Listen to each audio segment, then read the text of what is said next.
Hi hello welcome to Xylem SSC RRB.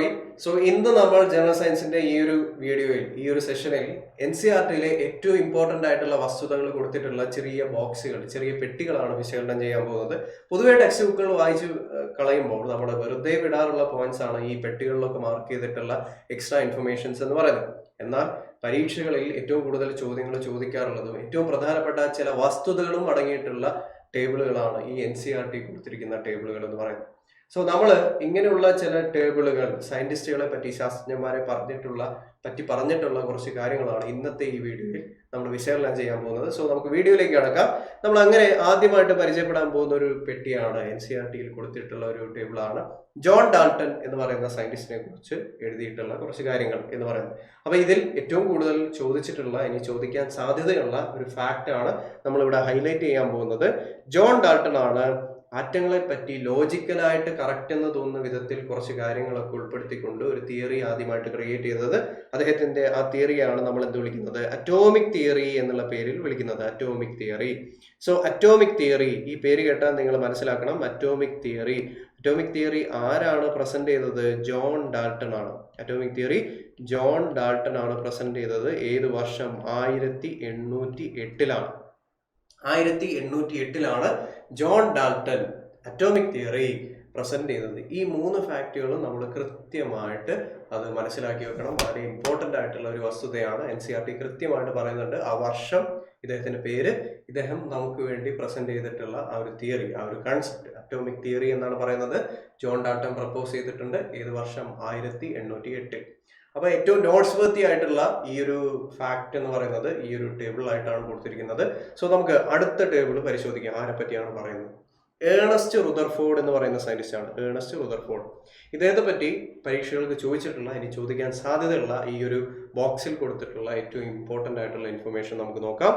He is known as father of nuclear physics. Ernest റുദർഫോർഡിനെയാണ് നമ്മൾ എന്ത് വിളിക്കുന്നത്? Father of nuclear physics എന്നുള്ള പേരിൽ വിശേഷിപ്പിക്കുന്നത്. ഫാദർ ഓഫ് ന്യൂക്ലിയർ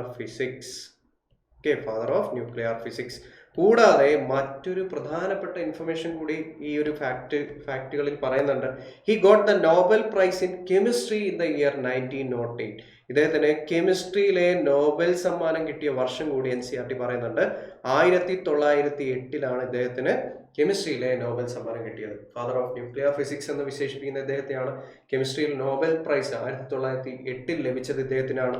അതുപോലെ തന്നെ ഗോൾഡ് ഫോയിൽ എക്സ്പെരിമെന്റ് എന്നുള്ള വിധത്തിൽ ഒരു പരീക്ഷണം നടത്തി ആറ്റത്തിന്റെ ന്യൂക്ലിയസ് കണ്ടുപിടിച്ചതും ഇദ്ദേഹമാണ്. എന്ത് കണ്ടുപിടിച്ചു? ആറ്റത്തിന്റെ ന്യൂക്ലിയസ് ഇദ്ദേഹം കണ്ടുപിടിച്ചു. അതുപോലെ തന്നെ ഏത് പരീക്ഷണം നടത്തി? ഗോൾഡ് ഫോയിൽ എക്സ്പെരിമെന്റ് നടത്തി. സോ ഇത്രയും ഫാക്റ്റുകളാണ് ഈ ഒരു ടേബിളിലുള്ളത്.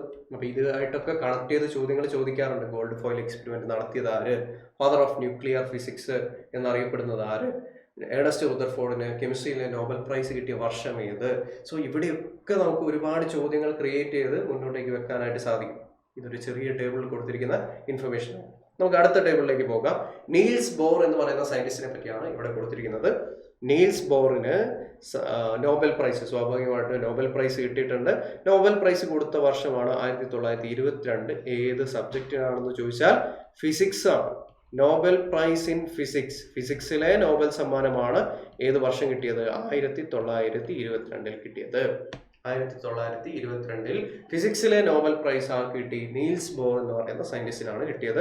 കൂടാതെ മറ്റ് റിലേറ്റഡ് ആയിട്ടുള്ള ഏറ്റവും ഇമ്പോർട്ടന്റ് ആയിട്ടുള്ള ഇൻഫർമേഷൻ കൊടുത്തിട്ടുണ്ട്.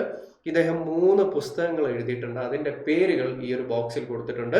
The theory of Spectra and atomic constitution ഒന്നാമത്തെ പുസ്തകത്തിന്റെ പേര്, അറ്റോമിക് തിയറി രണ്ടാമത്തെ പുസ്തകത്തിന്റെ പേര്, ആൻഡ് ഡിസ്ക്രിപ്ഷൻ ഓഫ് നേച്ചർ. ഇദ്ദേഹം എഴുതിയ 3 പുസ്തകങ്ങളാണ്.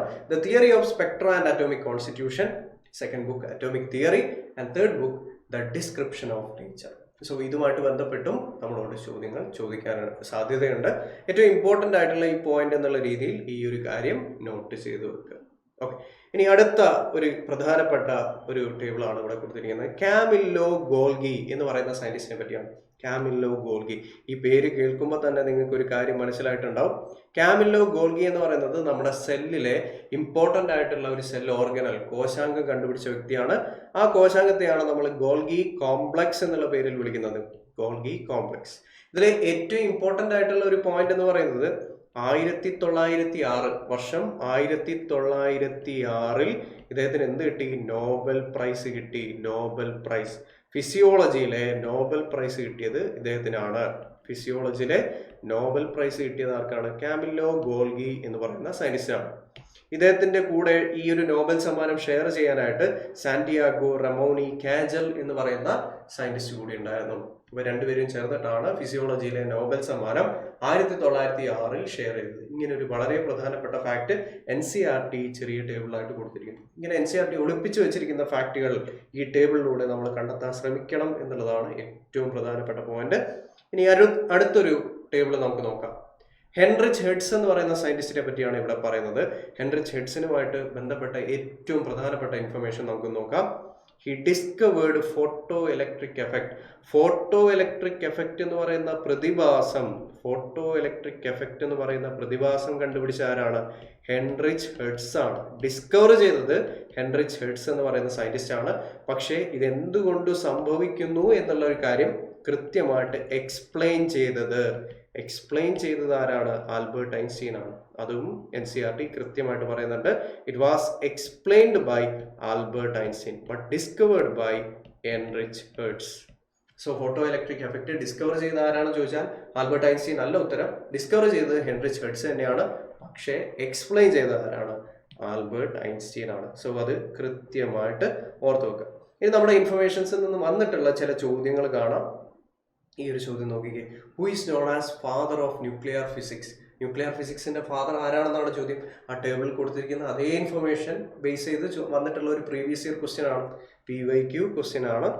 സോ ഇതിന്റെ answer father of nuclear physics, nucleus കണ്ടുപിടിച്ച ആരാണ്? 1908 കെമിസ്ട്രിയിലെ നോബൽ പ്രൈസ് കിട്ടിയത് ആരാണ്?